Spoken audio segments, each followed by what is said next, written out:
सभी भाई बहनों को जय श्री राम। दोस्तों, आज के वीडियो में हम बात करेंगे कि पितृदोष समस्या का क्या समाधान है। आपको किसी ज्योतिष ने बता दिया या आपको पहले से पता है कि आपकी कुंडली में पितृदोष है, शनि राहु की पोजीशन ठीक नहीं है, तो पितृदोष आपको लगा हुआ है।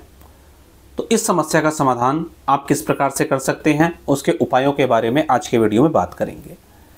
पहले मैं एक बात बता देता हूं कि पितृदोष बनता कैसे है, इस बात को बहुत ध्यान से समझ लीजिए।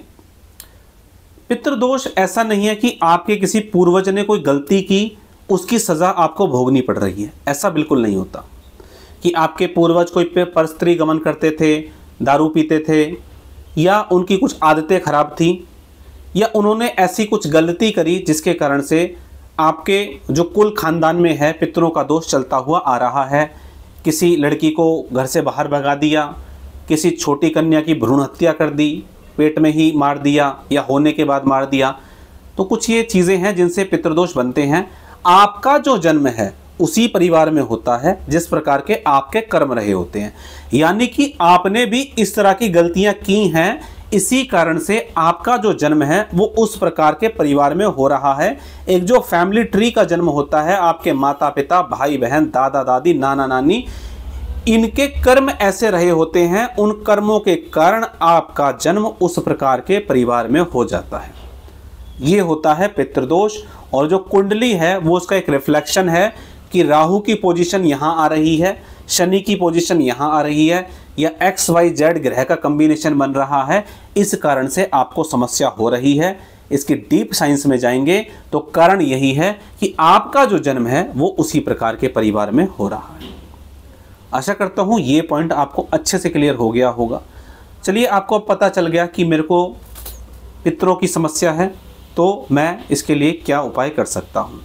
एक चीज़ बहुत ना अच्छे से यहाँ बता दूँ कि बहुत से लोगों को बताता हूँ जब मैं कि आपको पितरों की समस्या है, पितृदोष है, तो इस चीज़ को वो बहुत लाइटली ले लेते हैं। यार पितरों की समस्या है, ठीक हो जाएगी, अपने ही घर के लोग हैं, अपने पूर्वज थे।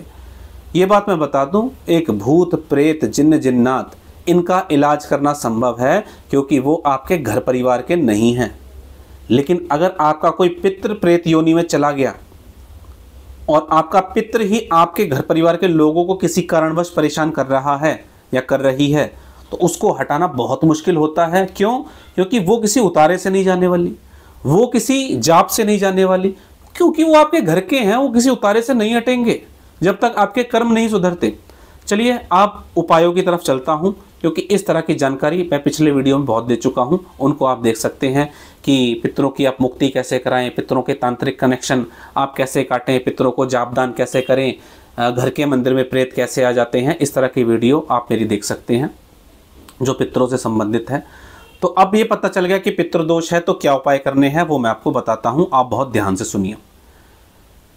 अगर आपको लगता है कि मेरे काम 99% पे जाके अटकते हैं, मेरे घर के बच्चे मेरी बात नहीं मानते, बच्चे एडिक्टेड होते हुए चले जा रहे हैं, आपका पॉर्न देखने का मन करता है, अलग अलग लड़कियों के साथ या लड़कों के साथ संबंध बनाने का मन करता है, तो ये बहुत बड़ी समस्या है। भूल जाइए, आपके घर में कभी समस्या ठीक हो सकती हैं।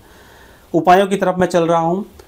पहला उपाय, आप जिस भी देवी देवता के मंत्र का जाप करते हैं, आप उसका जापदान अपने पितरों के नाम से करिए। आप अपने इष्ट से कहिए, हे शिव शंकर भगवान, या हे राम भगवान, या हे हनुमान जी महाराज, जिसका भी आप जाप करते हैं, मैं जो भी जाप कर रहा हूँ उसका जाप मेरे पितरों को मिले, मेरे पितरों को मिले, मेरे पितरों को मुक्ति दे, शांति दे और मोक्ष गति प्रदान करें। ये है पहला उपाय। अपने पितरों के लिए करें। डेली कर सकते हैं या एक साधना कर सकते हैं, 11 दिन की, 21 दिन की, 51 दिन की, 41 दिन की, 108 दिन की, जैसे भी आप करना चाहें। पितृपक्ष आ रहा है तो उसमें आप ये साधना कर सकते हैं, या आप डेली कर सकते हैं। आपके पास टाइम नहीं है, सुबह शाम दोपहर किसी भी टाइम आप ये काम कर सकते हैं। ज़्यादा चक्रों में पड़ने की ज़रूरत नहीं है। आपके इष्ट अपने आप उस जाप को आपके पितरों तक पहुंचा देते हैं। ये हो गया पहला उपाय। दूसरा उपाय, आप गरीब लोगों की मदद करिए, उनको खाना खिलाइए, उनको कपड़े दीजिए, जैसे भी उनकी हेल्प आप कर सकते हैं, ज़्यादा से ज़्यादा उनकी हेल्प करिए। अपनी इनकम का 10% हिस्सा अपने पितरों के नाम पे खर्च करिए, अपने कुल देवी देवता के नाम पे खर्च करिए, और अपने इष्ट से ये प्रार्थना करें कि जो भी मैं ये काम कर रहा हूँ पुण्य का काम, चाहे आप पक्षियों को दाना डाल रहे हैं, कुत्तों को खाना खिला रहे हैं, कैसे भी कर रहे हैं, इसका पूरा फल मेरे पितरों को मिले। इस प्रकार से जब आप बोलेंगे तो वो फल उन्हें जाएगा, आपके पितर खुश होंगे और वो आपको आशीर्वाद देंगे। आशीर्वाद देने के कारण आपके जो पोर्टल होते हैं, आपकी ज़िंदगी में जो दरवाजे बंद हो गए हैं, जिसे बैड लक बोलते हैं, वो अगर किसी कारणवश बंद हो गए हैं तो वो खुल जाते हैं और आपको उनकी ऑटोमेटिकली ब्लेसिंग्स मिलनी शुरू हो जाती है।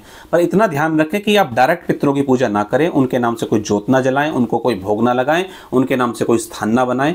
अगर ऐसा कर रहे हैं तो चीज़ें और उल्टी होनी शुरू हो जाएंगी। ये बात मैंने पिछली वीडियो में बहुत डिटेल में बताई हुई है, आप चाहे तो जाकर देख सकते हैं। ये हुआ दूसरा काम। तीसरा काम आपको क्या करना है, आप अपने पितरों के नाम से धार्मिक पुस्तकें पढ़िए, जैसे शिव पुराण, विष्णु पुराण, गरुण पुराण, भागवत गीता, ये पढ़िए।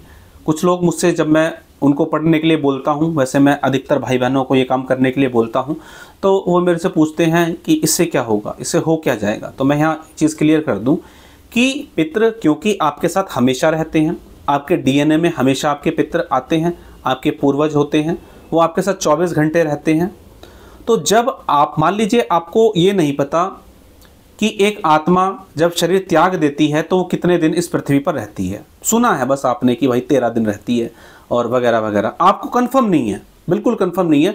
कोई और आपसे बहस लड़ाने लगे तो आप उसकी बात मान लेंगे, लेकिन जब आप किसी ऑथेंटिक पुस्तक को पढ़ते हैं और आपको एक कंफर्म हो जाता है कि आत्मा 13 दिन रहती है, इस नदी में से होके जाना पड़ता है, इस प्रकार की यातनाएं होती हैं और इस प्रकार के कर्म करे जाएं तो वो प्रॉब्लम सॉल्व हो सकती हैं।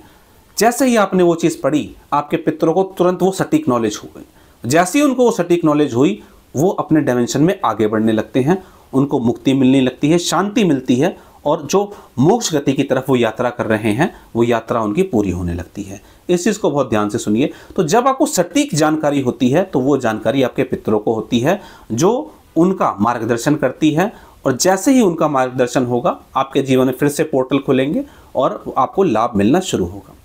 भगवान कृष्ण ने भगवत गीता में बोला है कि सही समय पर सही व्यक्ति को किया हुआ दान आपके जीवन में जो प्रॉब्लम आ रही है उन्हें सॉल्व करता है। तो जब आप ये ढूंढने निकलेंगे, मान लीजिए कोई भ्रूण हत्या हो गई किसी कारणवश आपसे, और अब आप ये ढूंढने तो नहीं निकल सकते कि जो भ्रूण हत्या हुई है, जो सोल थी, वो उसने किसके घर में जाके जन्म लिया। इसीलिए हमारे यहाँ भंडारे करने का, पानी पिलाने का, छबील लगाने का, सामूहिक तौर पे लोगों की सेवा करने का नियम है।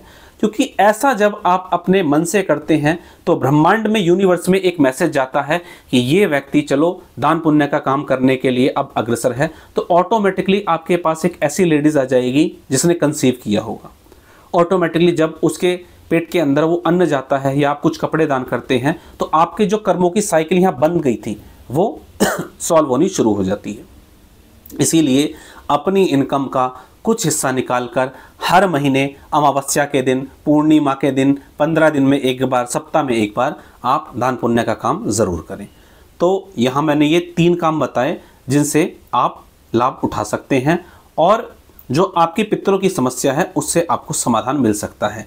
किसी भी मंदिर में एक बार पूजा करा लेने से कोई समस्या सॉल्व नहीं होती। किसी भी शिवलिंग पे, किसी हनुमान जी के मंदिर में, किसी दरगाह पे एक बार काम कर लेने से अगर पितरों की प्रॉब्लम सॉल्व हो जाए तो बहुत से पापी लोग पड़े हैं, एक बार काम करके अपनी पितरों की समस्या सॉल्व कर ले। बहुत पैसे वाले लोग हैं, 1.25 लाख रुपए तक देने के लिए तैयार रहते हैं हवन वगैरह के। इनसे पितरों की समस्या कभी सॉल्व नहीं होती। अपनी आदतें सुधारें। कोई स्मोकिंग की आदत है, कोई ड्रिंक करने की आदत है, कोई मांस खाने की आदत है, परस्त्री गमन करने की आदत है, छोटी छोटी बच्चियों को देख के अगर आपके मन में वासना के भाव आते हैं, इन सब चीज़ों को कंट्रोल करिए। ऐसा करेंगे तब आपके पितृ जो हैं अपनी योनि से मुक्त होने लगेंगे और आपको आशीर्वाद देंगे। अन्यथा अगर आप में इस प्रकार की वासना वाली आदत है तो आपके शरीर के अंदर आपके भोगी पितृ एक्टिवेट होने लग जाएंगे और आपको समस्या होने लगेगी। जब मैं लोगों को कोई मंत्र जाप करने के लिए देता हूँ, उस मंत्र जाप के माध्यम से मेडिटेशन करने के लिए बोलता हूँ, तो वो मेरे से क्या बोलते हैं कि अरे मेरे को तो बहुत सेक्सुअल थॉट आ रहे हैं। भाई क्योंकि आपके पितृ भोगी थे और आपके मन में भी भोग है, तो वो चीज़ें तो ऊपर आएंगी, वो आएंगी तो आपको समस्या होगी, क्योंकि अब आप शांत बैठ गए। शांत बैठ गए तो जो नेगेटिविटी है वो कहिए अरे शांत कैसे बैठ गया, इसके मन में सेक्सुअल थॉट्स लाते हैं, तो उनको समस्या होनी शुरू हो जाती है। तो सोचते हैं इससे अच्छा तो मैं जाप ना ही करूं, मेडिटेशन ना ही करूं, कम से कम इतने भाव तो नहीं आते। लेकिन जैसे ही जब वो किसी अच्छी सुंदर लड़की को देखते हैं, उनके मन में कामुक भाव आने शुरू हो जाते हैं, जिन्हें दबाना बहुत मुश्किल है। ये आपके एंसेस्टर में भी थे, आप में भी हैं, आपने कंट्रोल नहीं किया तो आपकी आने वाली पीढ़ी में भी आएंगे, और ये समस्या जस की तस बनी रहेगी, कभी सॉल्व नहीं होगी। तो आशा करता हूं कुछ ऐसी जानकारी मैंने देने का प्रयास किया जिसके माध्यम से आपके पास अगर पितृदोष है, ये तो बस एक नाम है, पितरों की समस्या अगर आपके साथ है तो आप उसका समाधान कर सकते हैं। चलिए दोस्तों, आज के वीडियो में इतना ही। मिलेंगे इसी तरह की जानकारी के साथ अपने अगले वीडियो में। तब तक के लिए जय श्री राम।